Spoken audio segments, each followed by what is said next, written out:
This is Viterbi Voices. Coming to you from the University of Southern California, Viterbi School of Engineering. We're here to give you the inside scoop on research, classes, student life, and so much more. All of these shared by students, faculty, alumni, and other members of the USC community.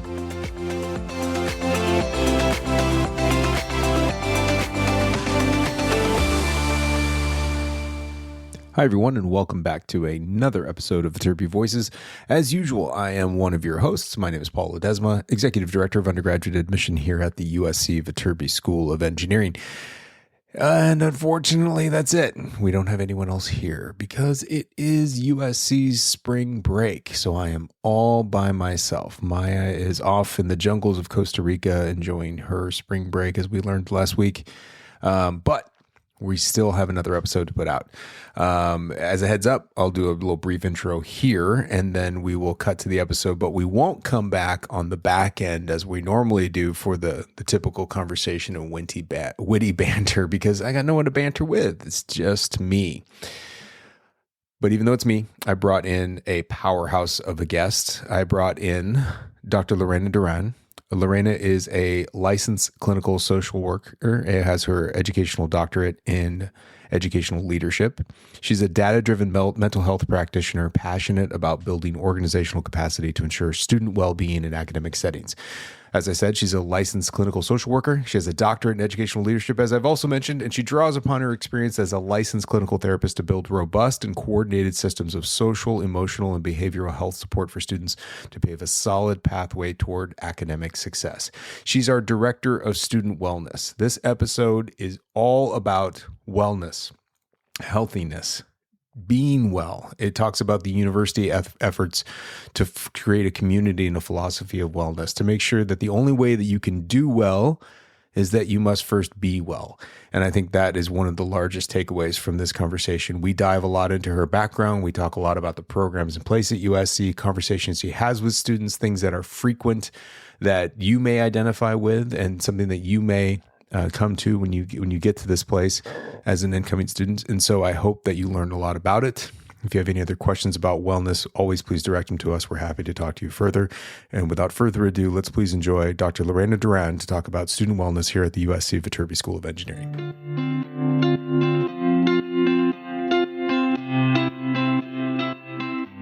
Hello, how are you? I'm good. Everything good? Yeah. Good. Well, Busy. I bet. Thanks for carving out some time. This still work for you? Yep. Oh. Yeah, I didn't get called into jury duty. I'm going to get called on Friday. I don't know how often you get called, but the last 3 times that I got summoned, I called in, and then they called me Thursday to go in on Friday. And then I got put on a jury. Oh my God. So I'm hoping that, Do you know what courthouse? Norwalk, close to my house. Yeah. Okay. Yeah, that's not bad. Yeah, my wife and I, every time we get called for jury duty, I'll probably jinx it now, but our little secret is we reschedule to whatever the next holiday week is. And so it's, we'll push it to Thanksgiving week, or we'll push it to 4th of July. And then typically no judge wants to hold a jury. See, and so my original summons was on New Year's Day. Oh. But then I was like, I don't want to go that first week. No, because they're ready. So that's the point. It's like if you had booked it for the week before that, which you can go backwards in time, but they will always push it. And so they don't want to work over the holidays. So. So anyways, I thought spring break would be easy enough. It's not a lot of students, but. Yeah, that's true. And it is slower than normal, but. That's true. You're totally right. Well, thank you for doing this, and thank you for talking. I'm excited to get you here to talk about wellness, to talk about Viterbi Well, to talk about your background in the school and what that means. Because I think a lot of people, I think everybody comes to the term wellness with a different definition, and I think that's also kind of the point. But I wanted to first just chat about you and get a little background on you, because although I think you're coming up on you've been here now for almost 2 years now working with the school, correct? It'll be 2 years in June. Wow, that's great. Very cool. But this is not your first rodeo with USC. You want to tell people about kind of your background getting to this point. I don't want to spoil the surprise here, but you've been around for a while. Sure. So I was an undergraduate student at USC. I studied psychology and sociology. And then, as a first generation student. And so that was quite an amazing experience, I would say, a little learning that I had to do.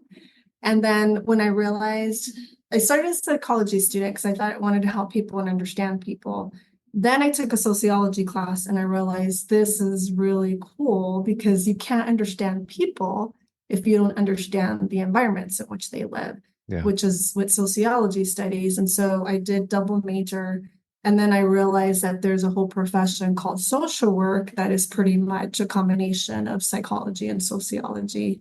So then I came back and did my master's at USC in social work. A few years later, after being in the field for a little bit, worked in the nonprofit sector with students. And then after I got my master's at USC, I focused on school social work because I really am passionate about making educational spaces supportive and inclusive and balanced. I've always felt that it's important to get an education. I do believe that it really does open doors and provide opportunities that aren't typically wouldn't be there for individuals.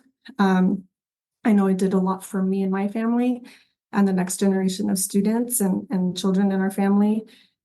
So being able to do that, I was able to work in public education for 18 years, 10 of those as a school social worker, working directly with children and families as young as actually 3. We had a early education grant that I actually learned how to write grants at USC. So it's a lot of learning I did there during my time.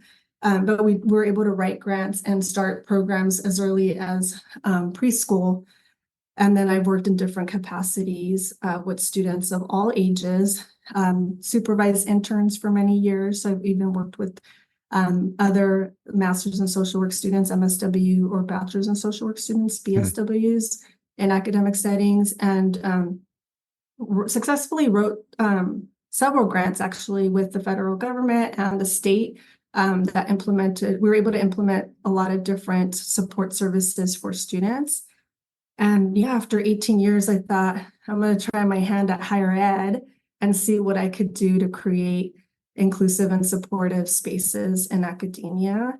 And here I am. I could not think of a more challenging population to address mental health than engineering students. So Challenging in a good way. Challenging in a good way. In a very good way. And I am having a lot of fun supporting students, hearing from students, helping them navigate USC, but Viterbi as well. And managing the rigor of engineering and trying to really develop. I think I would have done a good job if students become professional engineers with a balanced mindset.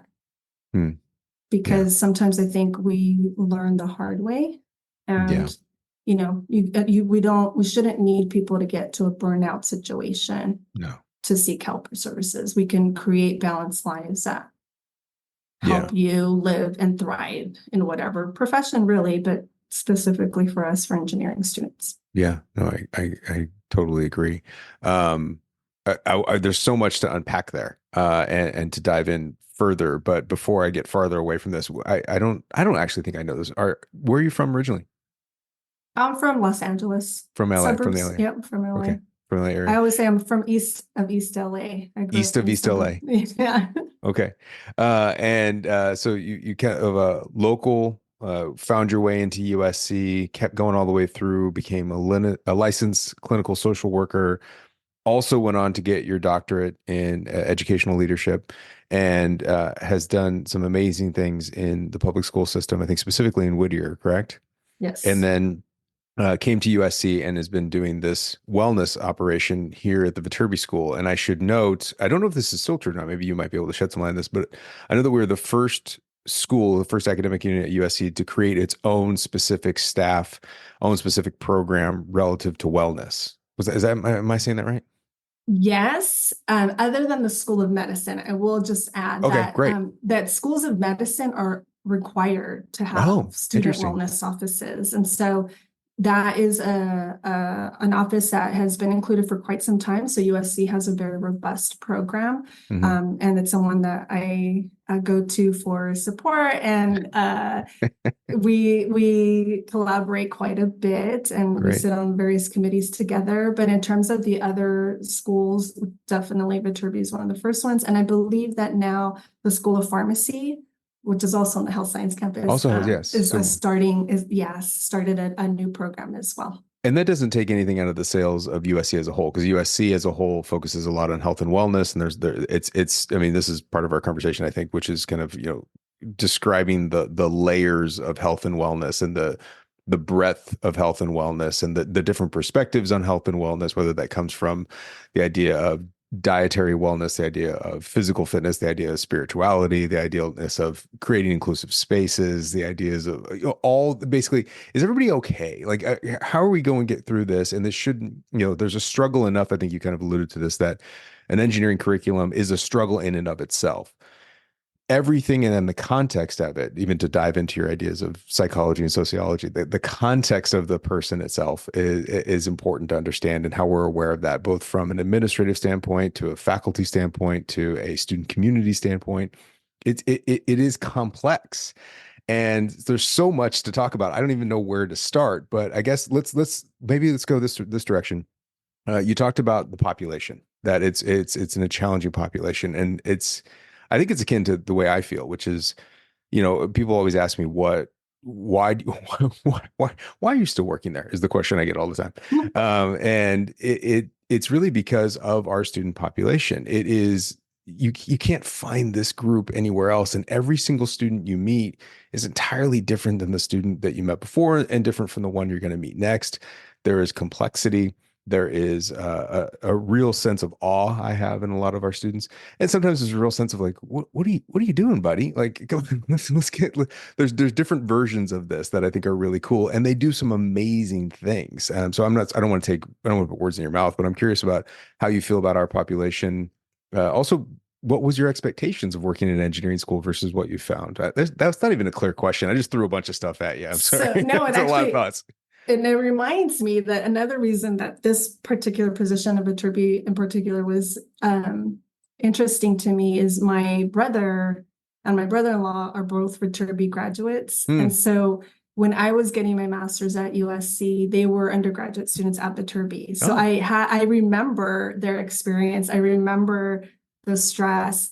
My now husband, who was my boyfriend at the time, started at Viterbi and then left. So he's one of the students who found a different direction, Mhm. but did struggle when he was at Viterbi for lots of Yeah. different reasons. And Yeah. so I think Viterbi in particular has always been in my life. And when I think of students and just learning in general, I think I just in terms of the type of innovation that we need to solve some of our global challenges that Right. we have to have students, this next generation has to figure out some really complicated things, and they're not going to get there if they're not healthy. Yeah. Because to do well, you have to be well. And so that's first and foremost. They have some really challenging things to do and solve.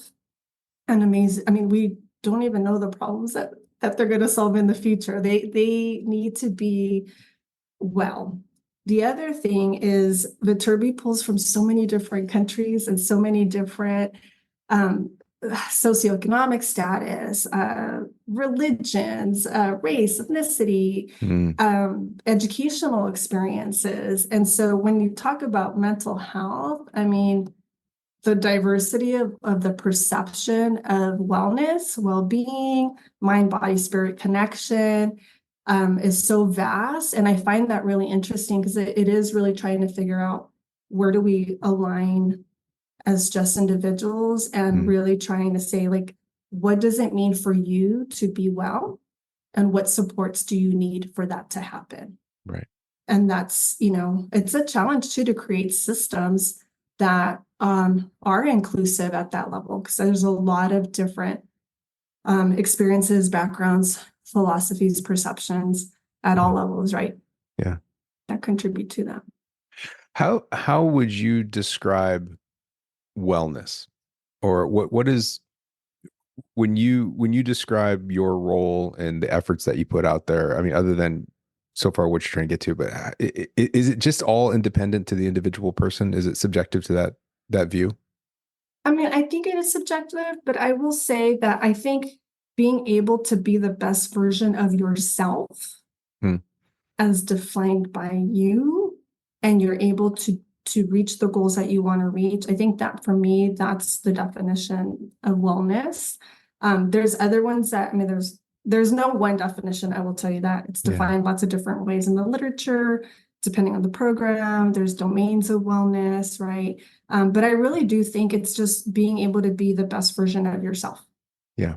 And to always grow and reach whatever potential, you or whatever goals you have for yourself. I think in academic spaces, for me, it's getting students to graduation. Yeah. If that's what they want, and then the particular area of study, what does that mean? And then we work on the next level. But for me, it's being able for them to not just survive their program, but to really truly thrive, build relationships, build academic knowledge, think about their profession in a profound way where they really are going to contribute to something meaningful after their time. Yeah. Okay. And can you describe or help us understand what is the wellness program at the Viterbi School? What is Viterbi Well? What are the things that you do? So we right now I have a couple of elements. There's what I do, and then I do have a student-led branch of my office. So I'll start with what I provide. I do provide one-to-one consultations with students. USC, like you shared earlier, has lots of resources. There are a lot of support services, a lot of activities and things that promote student well-being. And so I do meet individually with students to try to help them navigate that. The thing about engineering students is they're very busy.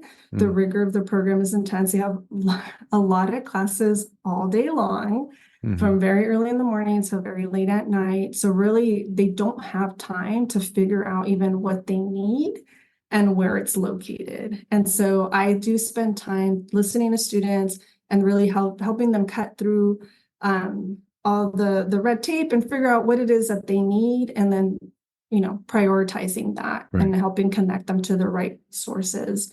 That's probably how I spend the majority of my time. I also, because I am a social worker and I'm trained in enhancing systems, I do believe in providing workshops and professional development to staff, because we need staff who are well in order to support students in their well-being. And so being able to provide, I do workshops. I'm working on one right now for RISE. I've done workshops for Code for Change, for the Viterbi Leadership Council. I've trained our freshman academy coaches. So doing training specific that's responsive to the needs that are expressed to me.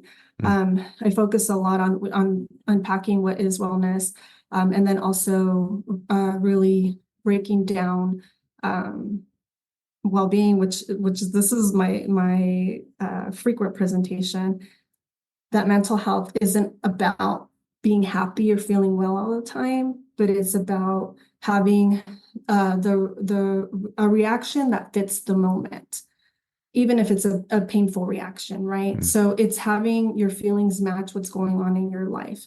If a student is depressed, even the happy, exciting, that A+ grade is not going to feel good because they're depressed. That's a mismatch, right?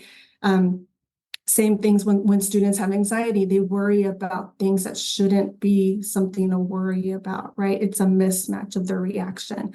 So, and we definitely have this sense of, oh, everybody has to be happy all the time. And that's not true. You have to be able to have reactions that match, that fit the moment. And really understanding that in education, you're going to be uncomfortable, and that's okay. It's when things become unmanageable that we need to worry about. And so I talk a lot about what does unmanageable look like? What are the signs that might be a clue that you might need to talk to somebody or seek outside support, come to my office, book an appointment. So that's probably the most common presentation that I do with students, and we spend time kind of talking about that. And it really is a prevention mechanism to be able to, talk about these things to students. And it's working because I often ask students, tell me how you found your way to me. And they'll say, oh, I remember you from orientation. I remember you That's from great. that workshop that you did. And, what you said stuck with me. And I realized, hey, I'm moving towards uncomfortable to unmanageable. And that comes from the work of Dr. Lisa DeFore. She writes a lot on emotional lives of teens and young adults. And it makes sense. And I think that if we can understand that a little bit better, students will not wait so long to get help. So I do the workshops. Yeah. I do the individual support. And then Viterbi Well is our student-led group of a branch. So they put on programming. And I inherited them. They actually are a group of students who started during the pandemic. And they felt that Viterbi needed to have some wellness programming and took it upon themselves to get organized, seek out support from our base office, and started to do different events during the pandemic, during quarantine, that promoted student well-being. They organized this big walk and competition that they planned. And so now they've renamed, rebranded. We have a few more students. And so we have undergraduate and graduate students that spend time surveying students and finding out what kinds of activities they want to see. And then they plan a monthly event. So That's great. we're still building that program, but we've done painting, we've made succulent gardens, we have therapy dogs that come during study week or study days. We've had meditation sessions, yoga sessions. That's great. It's amazing because it's engineering students. So they know how busy they are, and they try to plan things that will get everybody out of doing their homework to come and take a little wellness break. That's really cool. You mentioned this identification of understanding going from uncomfortable to unmanageable. And I know that this is specific to each individual person, but can you help people understand where is the point on that spectrum that is alarming? Because I often talk about this sometimes to prospective students, like, it's gonna be hard, and the job of the university is not to make it easy. Like, you have to get through this because you got to be able to understand what you're doing, but we're not going to make it harder. And a lot of this self-identification of, like, struggle, when is struggle unmanageable, that's a really interesting element that I don't think a lot of people understand. And also because this idea of imposter syndrome, where people come in thinking they're the only one, and so they don't want to say anything about it. They think everyone else has got it handled, but really everyone's just internalizing that feeling and not sharing it. I mean, is there anything there that can help students understand where they are in that spectrum and how to identify the trouble? Yeah, and I think the way I like to describe it to students is when you are no longer yourself, where you don't recognize yourself, because again, everyone manages stress differently. Everyone has different coping strategies, but here's an example. If you're typically an outgoing person, you're a social person, you like to go out, you like to meet friends, you like to engage in activities, extracurricular activities, and you just stop wanting to do things that typically bring you joy. That you start to not be yourself. If you're, you start to become very irritable, and you're not typically an irritable person, right? You tend to be a little bit more positive. That's different. That's something that should be a clue that, hey, this person isn't the way they're supposed to be. Your sleeping habits, eating habits, just things that typically make up your day start to look markedly different. That's a sign to get help. And then when we talk about uncomfortable, I do share, like, uncomfortable, it is, you're supposed to be uncomfortable when you're prepping for a test, especially your first one. Yeah. Because you don't know what to expect, right? The first one in any class, and you will have many firsts in every class that you take until you figure out that professor, how to study for that particular class. It's supposed to feel uncomfortable. Right. What's not supposed to happen is that you lose sleep over it day in and day out, and now you're not sleeping. Or you're so worried that you just check out and you're sleeping all the time.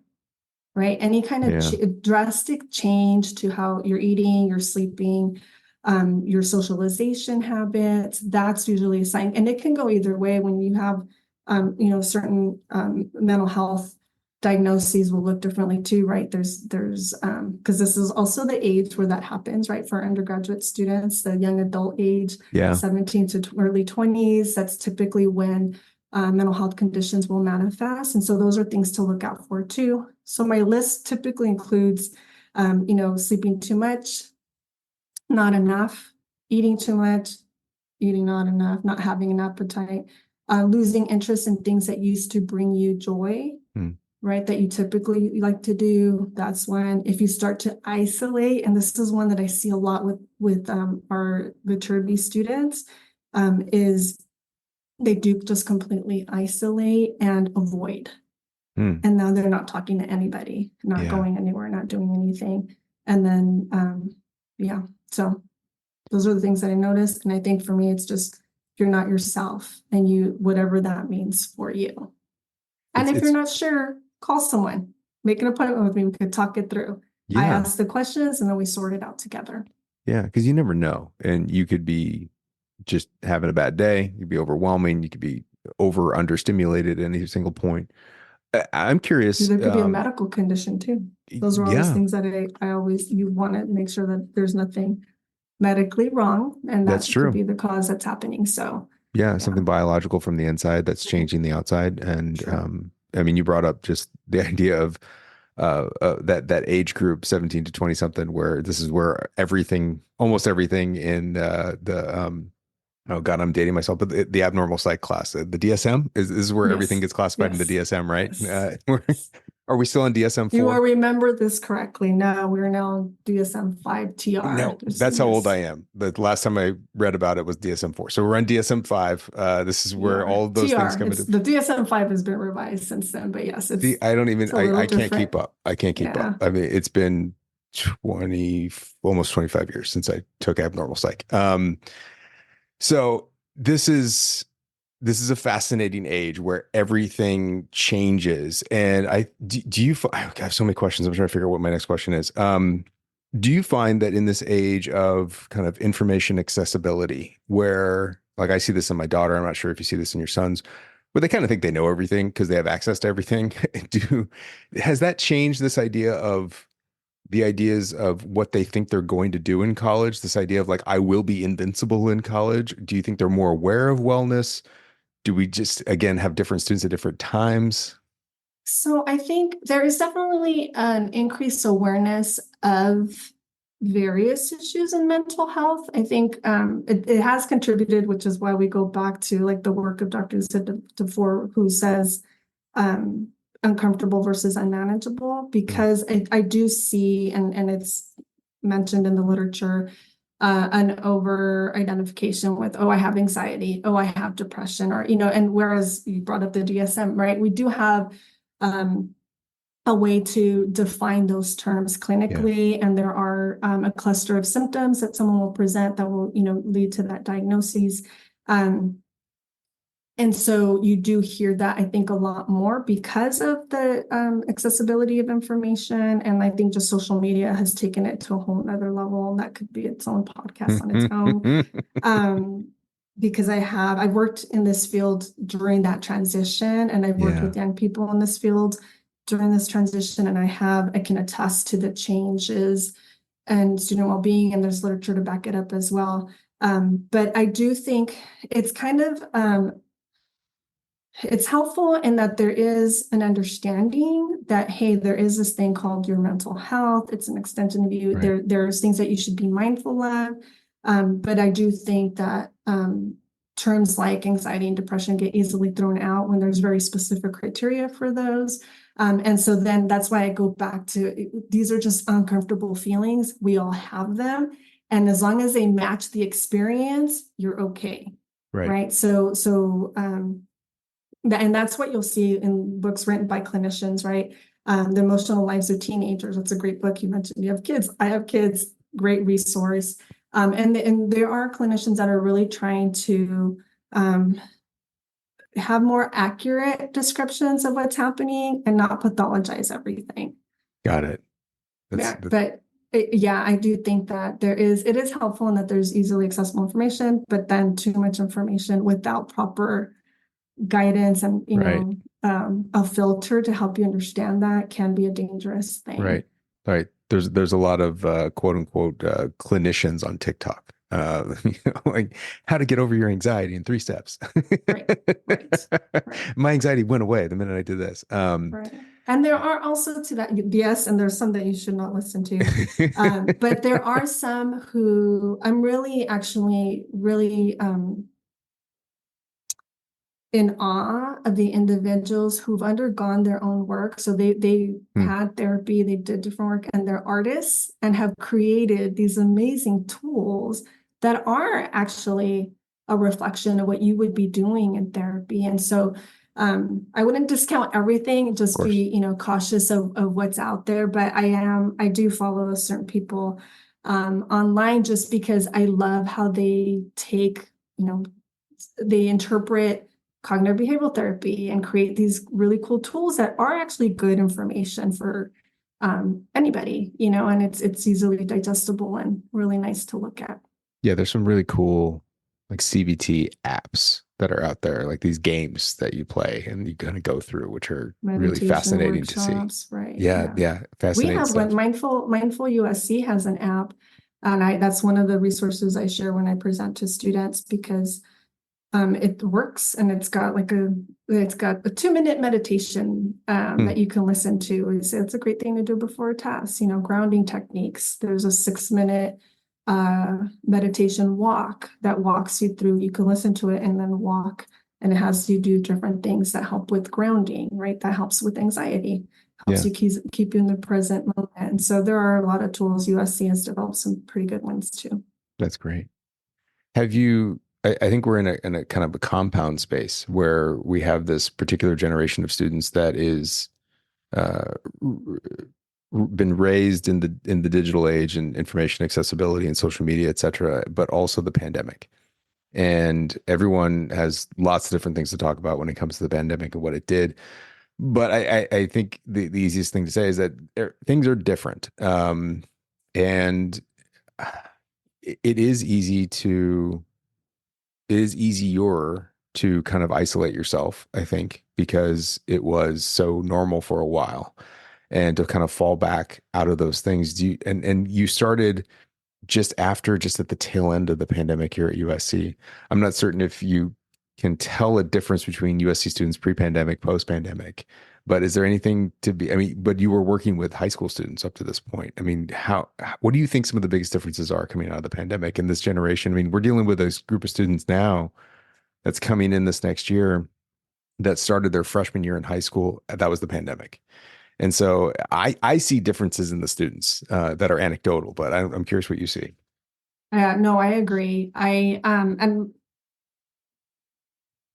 they share their experience with the pandemic. Like they're still very much impacted by what Hmm. happened. And one analogy that we use, and actually my last job was a K-8 district, but one of the things that we used as a training tool and to try to understand what was happening, and I don't remember where the analogy came from, we borrowed it from somewhere, but it was about how COVID can be considered like, a storm in this vast ocean. And then we were all individuals that were on, some of us were on fancy yachts with every possible resource imaginable, Yep. right? Yep. A chef, anything that you needed at your disposal, everything was good. No, life did not change much compared to, your when you were at Got a home. little more boring, but everything was fine. Right. Everything was, your basic needs were taken care of. Yeah. We had other people, yeah, and other families who were, had a log and they were just holding on for dear life, trying to weather the storm hmm and survive, right? So when you have, and then everything in between. So it was one thing that we all experienced, but depending on what you had available to you in terms of resources, social connections, you experienced it very differently. And that's what I see. And I saw it then because the one thing about COVID in schools was the amount of grief and loss. I mean, I've been doing this for a really long time, and we did grief work you maybe had 5 or 6 kids in a group. It's small numbers. But during the pandemic, I mean, every day, someone was dying and experiencing a loss. And so you're trying to do school, but your mom died. I mean, how can you do that, right? Mm. And it hasn't been that long. And so I think what we have to remember is a lot of us experience not just loss, but food insecurity, Mhm. housing insecurity, the stress of having to have loved ones leave out into this unknown and come back and possibly, get other individuals sick. And so now what I see is that students have had time to like process all of this and are now coming into our academic spaces. Yes, completely changed, but still very much affected by the loss that they experienced. We've had so many students whose parents died, or loved ones died, and financially, if the main breadwinner of a family dies, what does that mean for you Right. in terms of your ability to just survive? It's just always a different experience. And then for the students, I mean, everything from that to like, severe loss in a family, financial insecurity, housing insecurity, to students like not just being traumatized by it. It was scary, right? I Yeah. didn't know what was going to happen. And now coming in, and it's just everything is so different. And there's trepidation I didn't see before Mm. with students that I see now. Mm. Yeah. Interesting. And they still bring it up. So I know it's still impacting Yeah. students. Yeah. No. It hasn't been Um, that long. no, it hasn't. I mean, and in the same breath, I can say, wow, that seemed like forever ago. And also it Yeah. was definitely Right. not. Right. We've lived an entire lifetime in the pandemic and post-pandemic, at least for some of us. And it's always fascinating to see different youth, anyone under 18, and figure out where they were in the pandemic to see kind of how it affected them. And of course, Mhm. every family thinks they had it the worst, regardless of what was going on. I think it's that to carry your metaphor forward is that whatever ship they were on or whatever vessel they were on, they didn't see any other vessels, so they thought they had it the worst, whatever it was. Which Right. is, I think, also a sense of that not understanding a worldview, just somewhat of an egocentric, like this is my issue, my problem. And I think that's been kind of exaggerated a lot lately as well, which is like people think that whatever their problem was, that was the worst thing, and they don't ever recognize that level of resources that they had or privilege that they had. But when I see students come through, it's really been interesting. Like if the pandemic hit freshman year in college, there was a different thing that happened to that group of students, and then if it Mhm. happened in the senior year of high school, there's a different thing there. And it's just as we've gotten a little bit younger, this group was the one that we just admitted, or we are Mhm. admitting right now, was freshman year in high school. There's something really interesting there because I'm seeing this is a really gross, broad statement, but some sort of lack of developmental growth that happens in that first year of high school, if that makes any sense. Yeah. And some of that to me is resilience, the ability to get through the first stages of uncomfortableness, to start to move that into I am normal and I understand what this is not normal. I understand what discomfort is, and I understand how to manage it. And so I think that got a little bit delayed on them for some stretch of that time period. And so as a result of that, we have this really different incoming class because they didn't see that. I mean, to be like a really old grumpy man, I can say, well, like, yeah, you didn't have to deal with the old bullies of back in the old days, so therefore this generation's softer, which isn't true, but it's really interesting to see this kind of waning resilience as we get going, depending on when these students came through. I Yeah, don't know, it's they just a had thought. missed opportunities too. Because I mean, I was the mother of someone who was a freshman during the pandemic, right? And so I can Yeah, see, and having the clinical background that I have and understanding of adolescent development and young adult development, it's part of how you grow emotionally is through your interactions with others. yeah, And they didn't have, and it's it's navigating all of those things, yeah, navigating all the little things that who do you sit with in a classroom, right? How Yeah. do you ask for a pencil? Yeah. I mean, these things that they're so minor, but they absolutely shape who you are. And so having, that these pivotal times, and it is different depending on what grade they were in and how I think families, again, going back to those resources, how you're able to mitigate that, right? If Yep. students have the opportunity to socialize, maybe they played on a sports team that allowed them to practice, that group's going to be different than the one and I had parents who were so terrified that they did not let their child engage with anyone. No. Yeah.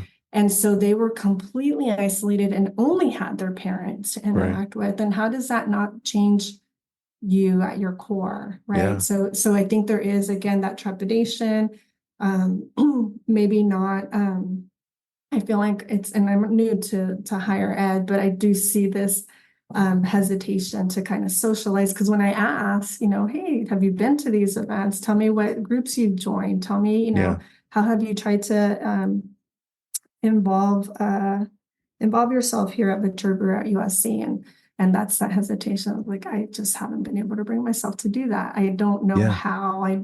It's uncomfortable for me to do that. It's not the second time around in a big environment. Like high school's the first time around, Yes. middle school's the first time around in a bigger environment. High school's the next time around a bit. Like you level up, and then college.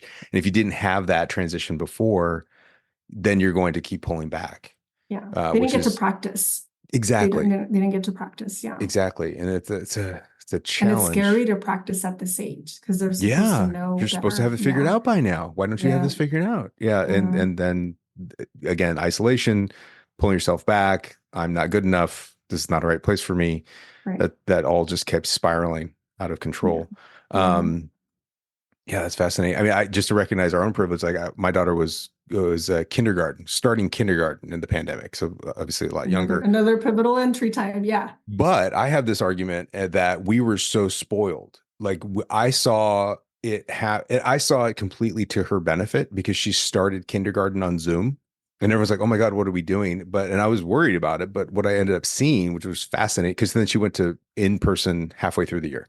Everything flipped in that year. And I still talk about to this day where like, gosh, we should start kindergarten on Zoom every year, because what happened was there was no intimidation of at that age, 5 years old, going to this environment. Like they had a warm up period.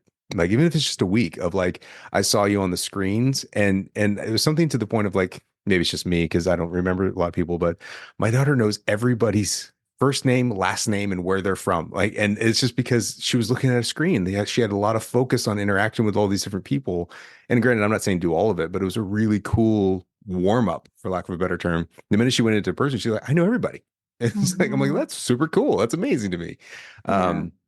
So I don't know. Hopefully, we had kindergartners that thought their principals were Instagram stars because we use social media so much to communicate, and so it was really funny when they came back to campus. They said, "Oh my God, you're the lady from Instagram, or you're the lady from YouTube." So that's funny. But I do feel, I mean, we are definitely coming out of this experience and learning to adapt to our new normal.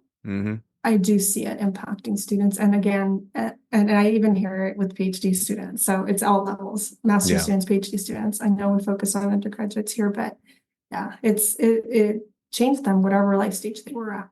Yeah. Well, so many things to keep talking about. When you think about wellness, you talk about these presentations you give. If we think about the majority of our audience are prospective students, and I'm actually going to send this particular episode out directly to parents and directly to admitted students to be like, hey, take a listen to this. What's some of the best advice you can give, or kind of top level summary of what you would tell an incoming student, and also what you would tell the parents of that incoming student, of what they're about to go through and how to manage these things? I know we've identified a few of these elements already, but this is going to be a big transition that they're going to be going through regardless of university that they choose.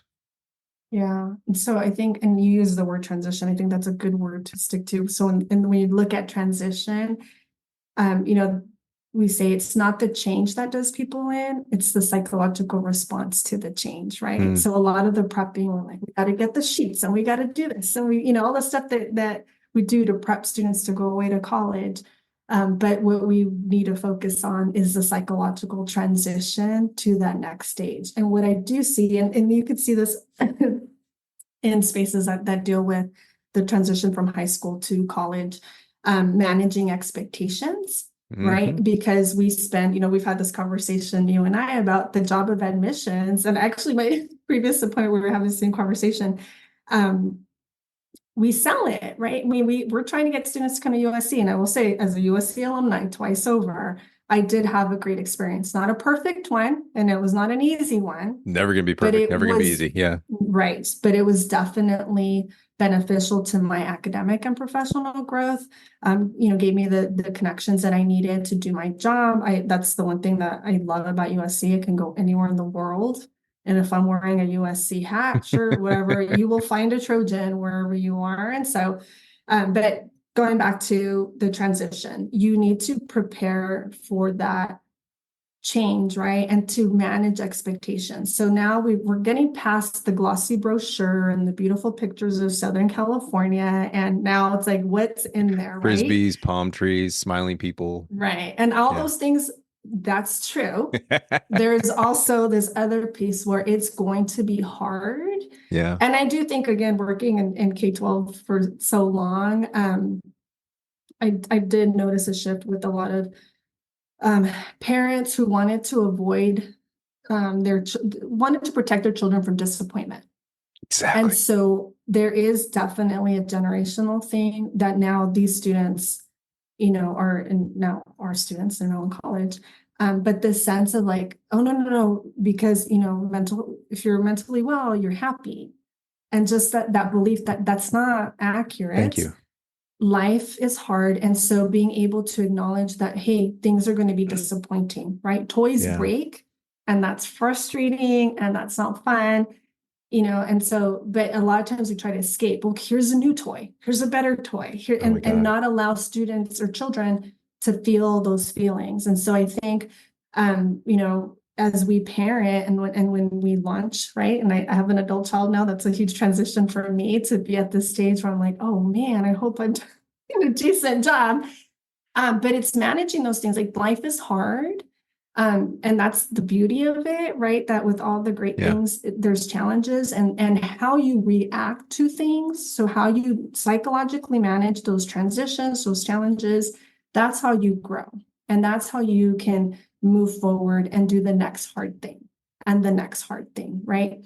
But being able to manage expectations and know that, sometimes you're going to have roommates that are terrible. And, what do you do with that, right? You have to figure out, how do you communicate with challenging people? How do you find, commonality? How do you figure out a way to coexist in spaces? I mean, these are all things to happen. And so I think being open to listen to your children and know, and kind of, be able to check in and relieve a little bit of the pressure. I know I get to talk at Trojan Parent Weekend, which is about a month, I think, after school starts. Yeah. And I do share this with parents. I tell them, like, they need to find their way.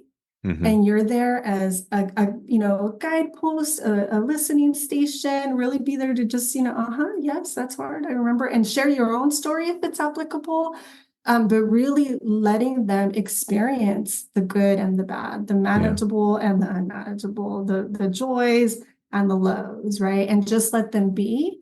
The other thing too, with engineering students in particular, the curriculum's hard. Students I have students who are like, I did really well in the AP exam. I don't know, why am I struggling, right? Or I did really well in that intro CS class, and now I'm struggling. Being able to have that growth mindset of, I don't know it yet, but with practice and studying and meeting with the professor, the TA, you can get to a point where you do have understanding of the material.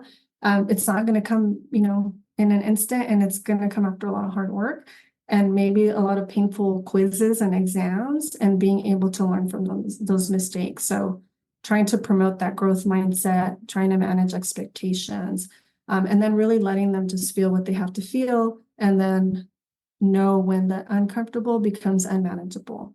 And parents will say, I don't recognize my child anymore. And not in a good way, right? When they don't recognize them, because it's like, now they're out Well, yeah, here that and doing happens. this. Yeah, that happens two different That ways. happens too, right? That happens too. But when you don't recognize them and it's in that it's unmanageable, I feel like they're Yeah. not themselves anymore. Then that's usually at least a clue to say, hey, lead them to the right people. That's the good thing about any university, USC in particular. We have so many supportive offices. We have cultural affinity spaces. We have our own, departments within each, or the schools have their own support services, and then USC at large has a lot of services. So being able to find, do a little bit of research, ask those questions when you're out there talking to families. Yeah. Parents should ask, okay, where does my child go for help? What is available? How does this work, right? Because the challenge for a parent is that now they have adult children, and in academia, we work with the adults, we work with the students. And so that's a big transition. And I think for students, being patient with themselves, and again, managing expectations, it's going to be, it's going to be pleasant and joyful. It's going to be uncomfortable. And we want to be cautious of when it becomes unmanageable. And even then, it's going to be unmanageable at times. You get some support services, you change your practices, your habits, and then you come back. I love Harlan Cohen is an author. He has like a blog and different things for college students, for undergraduate students. Yes. And so he talks about encouraging students to find their people, their places. And I think I changed his third one. I would say practices. I don't remember what his is, but it's people, places, and practices. And so if you find your people, right, your groups, who can you relate to, so that'll give that social piece. Your places are safe places to study, hang out, socialize. But that strategy of, and then also being patient, right? Sometimes students come in and they, in the fall, I spend a lot of time talking to them about, but I don't have a group yet. I don't have best friends yet. I don't have, this doesn't happen. The brochure said it was going to happen. Yeah. And I say, it's been 6 weeks, right? Let's take a deep breath. Yes. Let's take a beat. It's okay. What do you envision? What is it that you want to happen? And then how do we get here? But let's be patient, because again, we do sell this idea of, all the beauty that is higher ed. But it takes time to get all those things, and then everyone's different. You're it's just the timeline. You have no idea how you will react. Like, you have no idea how you will react, and I think that's one of the hardest parts about this. I mean, a lot of unknowns. And no matter what you've done in your life up to this point, you've never done this, and that could be college, that could be the rigor of the academic program, that could be living away from home, that could be diverse groups of friends that you've never interacted with before, that could be, it's adulthood, working. Yeah. It's sleep patterns that you've never had before. It's eating patterns that you've never had before. It's climate. It's any list, individual or kind of aggregate that kind of comes together to kind of create this incredibly novel experience that you've never had before, and you have no idea how you'll react. And I think what also goes into this is, well, there's also 17 years of expectations. It's not just admission or marketing brochures. It's the idea of an expectation, right? That, and unfortunately, as parents, this kind of bleeds into this as well, which is college is the best 4 years of your life. Right. And I talk about this regularly, where I'll say, like, you've been told for your entire life, 100% of your days, that college is the best 4 years of your life. Or you talk to people and say, college was the best 4 years of my life. Your parents will talk about it. Maybe they met in college and, oh my gosh, it was great.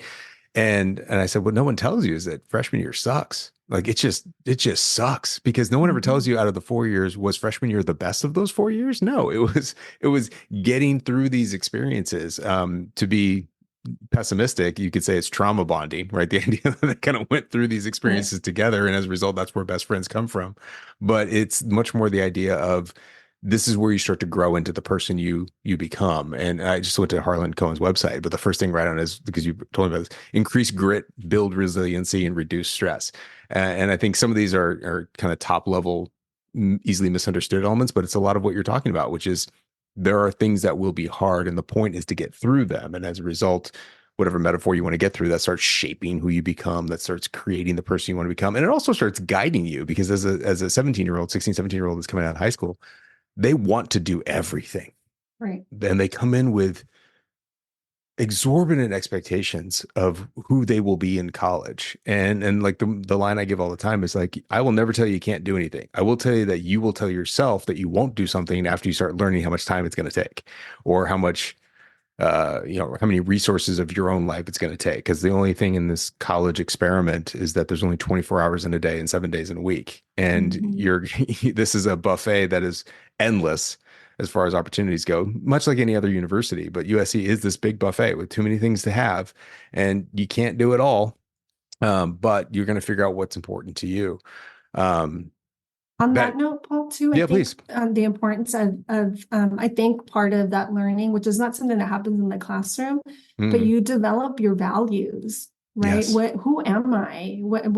What do I represent? What do I believe in? Because that separation of, from your family of origin into what is my ideology? What am I passionate about? What do I believe in? Because it's not always the same as where we grew up. And so the awesome thing that is happening now is that universities are creating courses kind of geared towards that, right? So USC, and it's out of the occupational therapy program, but they have a class called Thrive, which is the 1-unit class that students, and I highly suggest any freshmen in our that are coming to USC look into that class. It's a 1-unit class. There's no homework, but it's based off positive psychology, which is all these different elements that you can build to be able to be healthy, right? And so the courses like that, like if they had that when I was a freshman, my freshman year might have sucked a little less, right? So there's a version of that class. I feel like a lot of the bigger universities for sure have created a version of that class. There's a great book called Thrive You that comes out of, I want to say, New York University. They took that class and they created it into a book. I think that's a great tool or You Thrive, for freshman students. And they go over all these different aspects. And I'm going to make my kid read that this summer because I feel like it would prepare him for the psychological transition to college, not just a change in the move. Do you ever have out of body experiences when you're dealing with your sons, as far as like, this is Lorena the mom versus Lorena the clinical social worker, and like like are you talking to yourself as to like what you should be doing versus what you really want to do in that moment? Yeah, Lorena the mom has to take a lot of mommy minutes where I walk away and put on my Lorena the therapist hat and come back in the room because I am human. And it's hard, but I do step away and really think about, okay, what's best for my children, and that's why I feel like I understand, that the expectations, the competitiveness of it all, I see, and both personally but also professionally, the impact that it has when you can't meet those expectations, and you internalize that as failure and a reflection of yourself. And it's really hard. There's just a lot that I think our undergraduate students have to process. So the one thing that I help everybody else always messages to their children, and also just learn for themselves, that it's okay to ask for help. Yeah. And that's my other message that I always try to tell students. And help can look lots of different ways, even if it's just, hey, reach out to a friend, a trusted loved one. My kids, I have my, friends and family members where my kids don't have to come to me, because sometimes it's hard to tell your parents things, right? It is. They have a list of people that I'm completely okay with you following their guidance. I trust them and I know they love you enough to guide you in the right way. I feel like that's very important in college, that they have trusted people. We try to be that surrogate person, right? But I know sometimes parents, feel like their students shield them from a lot of things. And it's because they don't want them to know that, they're not the best years of my life. It's been the hardest year of my life, and they don't, want to disappoint or worry parents. Yeah, and we never share the bad stuff. Like, hey, remember when this happened? Right. Usually that you don't really often we also tend to block a lot of that out unless you're in a space maybe like you and I are where we're constantly like discussing it over and over again Yes. with people. And there are also situations where students and Dr. Moore talks about this. There's an emotional garbage bag that they're like, I'm gonna call my mom, dump it all on them. Totally. And then like, okay, all this stuff happened, and they're in a frenzy, and then now mom's worried, holding all this stuff that was just shared with them. And then the students never come back to tell them, hey, it all worked out, everything's good, right? And so you're just kind of like trying to solve all these things. And so understanding adolescent development and the transition to what we call emerging adulthood, that's a whole thing. And so being able to like realize, and another thing that Harlan Cohen talks to parents about is give them 24 hours. 24 hours, it's going to get resolved, and then it'll be a different situation. So I think as parents, trying to manage that emotional turmoil is, getting comfortable with uncomfortable and knowing that it's going to pass. And then you worry when it becomes unmanageable. And that's, a different kid. This is not my student. I'm worried. I'm not hearing from them. They sound different. The voice, there's no, it's very lethargic. It's just, I don't know. And then reach out and consistent guide. Yeah. It's like with the DSM, like over a specific amount of time. Over a period of time. Yeah. This for a long period of time. Yeah. Frequency of things and over a period of time, if I remember correctly. I do remember you had a good teacher. Yeah. We were in the same psychology program, Lorena. Like we overlapped by 1 year, but I was a lot younger, so I was never in your classes. Not a lot younger. No. We overlapped. I get to say I'm younger. It's the first time on this podcast I get to say I'm younger.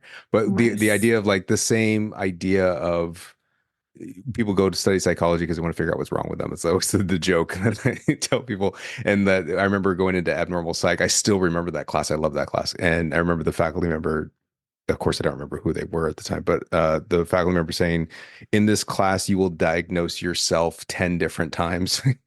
and then you're going to realize that you're diagnosing all your friends. And that was the lesson that I really took away from. But let me tell you how the DSM works and how none of that is true. And like, it's the same idea. So that's the one really interesting thing. The two classes. Sorry. Go ahead. Oh, I was gonna say the two classes I remember the most is abnormal psych and developmental psych, which was much really focused on children and adolescents, which is fascinating. And then when I went into you brought up OT, I studied OT for a while as well and loved that. And then went into the stuff I do here at USC, so student development theory, and I tend to lean on Maslow a lot, just that idea of hierarchy of needs. To me, in admission and this process of transition, I always train my staff that students are going through a different pyramid each transitional stage of their life. Like they enter high school, they establish that pyramid of needs, they kind of work their way through it. I theorize that a lot of that got again stunted with the pandemic, but then we get into college, the pyramid starts over. If they've done it before, they recognize it's the same type of pyramid. It's just a little bit bigger. It's got a little bit more rocky. It's got more challenges. I also theorize that parents ask questions. Sometimes in my admission sessions, I can like track their questions on the pyramid. Like they start here of physical needs and they move their way all the way through down to like success and esteem and everything else. And whenever I show that to anybody, they're like, oh yeah, that is kind of what I'm worried about. And we talk with current college students about where are you on this pyramid. I know it's old, but I lean on Maslow it's a still lot. Relevant, right? Which goes back to the difficulties with COVID, right? So again, it does. we can manage what we can manage, but we have to have our basic needs taken care of. Yeah, you do have to have, and that is what you'll see in the literature, creating a sense of belonging, all those things, because you can't thrive, you can't get to that learning piece if everything else isn't okay. Yeah. And so I think being able to be comfortable with asking for help, and knowing that that can look really different. And what I love, and this is my goal for Viterbi, is that there's a no wrong door, right? In mental health, we talk about a no wrong Yes. door policy. So in academic spaces, it doesn't matter whose door you go in, everyone should be able to lead you to the right resources. And so because they might connect with you, right? They might Yeah. connect with you at that admissions meeting, and you're going to be their safe person, Right. until they find the next safe person, right? Which is why I spend a lot of time at orientation, at the Get Connected fair, wherever I can meet students, because I don't want the first time to meet a student when they're in distress.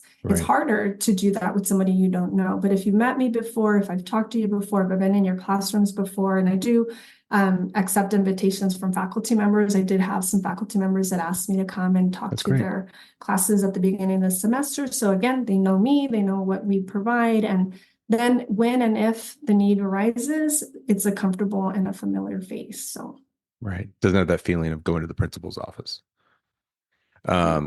It's I was going to come back to that because when you talked about the layers of support across the university, I think that's one of the things that I've been bringing up a lot lately, that wellness is important and that it's not just this top-down wellness is important initiative. It's hitting on all different areas, and that there are no wrong doors, and students can come into places that we're all here to help, no matter who that is, because they may have connected with their academic advisor, they may have connected with their faculty member, some sort of up division mentor, teaching assistant, supplemental instruction.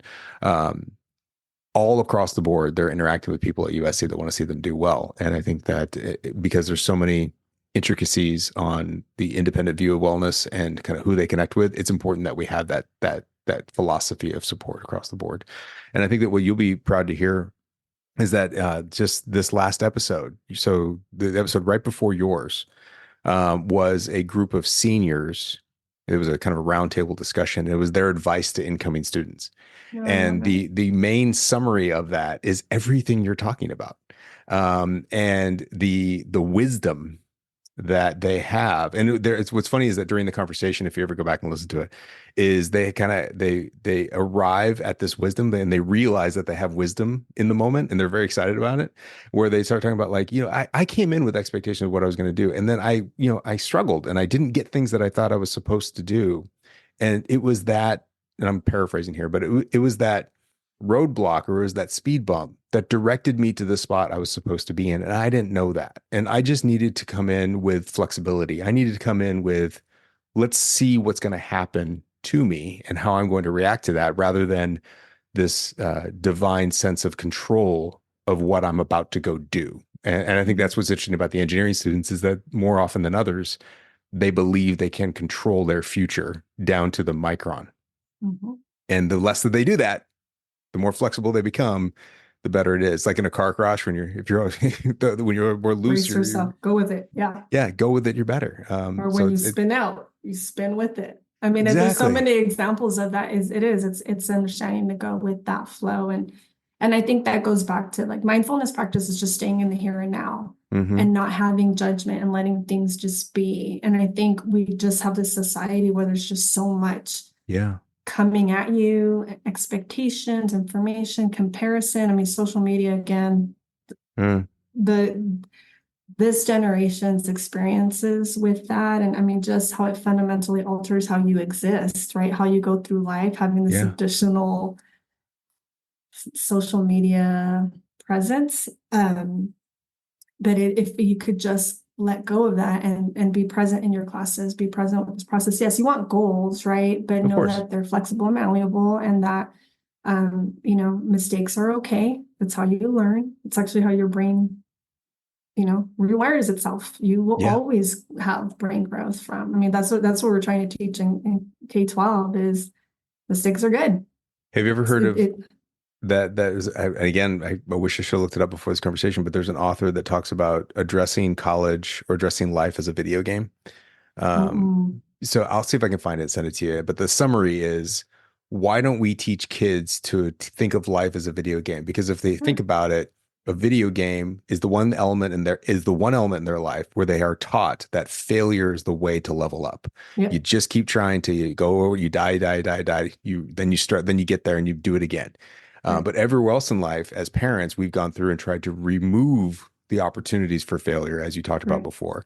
Yep. The thing that popped into my head when you were talking was I remember my dad, if I go back the generation, my dad literally had the sentence to me where he was like, I was in the military, so you didn't have to be.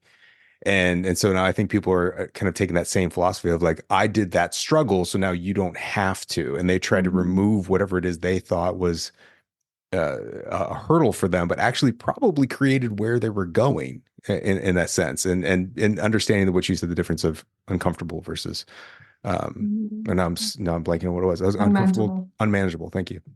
But it's really interesting. Like it's okay. And some people generalize it like fail early, fail often, but that type of kind That's of spin is hard to swallow sometimes.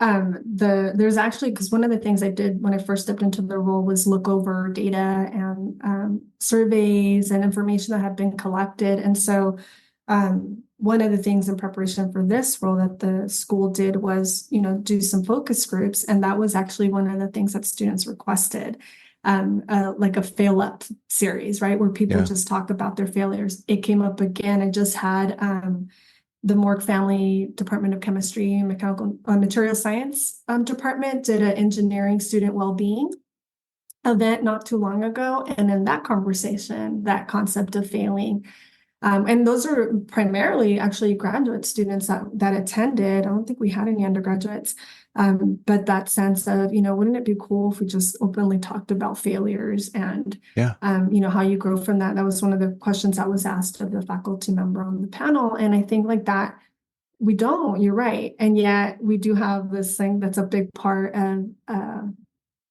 children's lives and adult lives. And we have gamers all over, and they know that, they get that. And yet in life or in classes, I'm still seeing that being a big challenge, is that the sense of I need to know everything. I can't ask questions because that makes me, I'm gonna look dumb. Um, I'm gonna look lost, and everyone's struggling. And Yeah. that's the thing. And I do share that with students. I have the um, privilege of listening to stories individually over time. And so I see that one thread is everyone thinks it's just me. Yep. I'm the only one that's having a hard time, and it shouldn't be this hard. But if everyone, whether they're surveyed or in a room with me or talking to you, as a prospective student, they all kind of have that worry. It's a thing, and no one Yeah. talks about it. Yeah. So that is actually one of the things that I still have on my to-dos. I would love to be able to organize that because it keeps coming up as just normalizing mistakes, normalizing struggle, and talking about failure. And then the important thing about failure is, what did you learn from it? Right. How did it change you? What did you do differently? Right? Because we can't Right. keep repeating the same mistakes and expecting different outcomes. So what are we going to do about it? But we don't openly talk about that. And that is actually something that's talked about in engineering spaces across, globally. There's Yeah. all kinds of research that's coming out on engineering and mental health and well-being. So Yeah. we'll get there. We'll get there. We'll Yeah, get I feel there. like that just opened up a whole other episode conversation about how that goes It's- into engineering ethics and a lot of stuff that's going on in the industry space on engineers' responsibility related to safety, well-being, product reliability, et cetera. But I won't get into that because it will take us too long. I've taken up so much of your time. I have one last thing for you, but was there anything else that you would want to touch on related to wellness, no, I think healthiness, that's all. well-being, et Yeah. cetera? Get Did we cover comfortable with everything? the uncomfortable, seek help when you need it, and know that there's resources out there for everybody. Very cool. I always like to end every one of my interviews with a round of lightning round questions. Are you ready for Okay, some lightning round questions? sure. Okay, here we go. Start the timer. Texting or talking? Talking in person, Self-definition. Texting or talking? talking Okay. Favorite day of the week?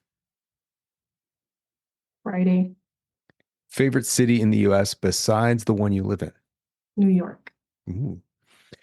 Nickname your parents used to call you? corajes, Orajes.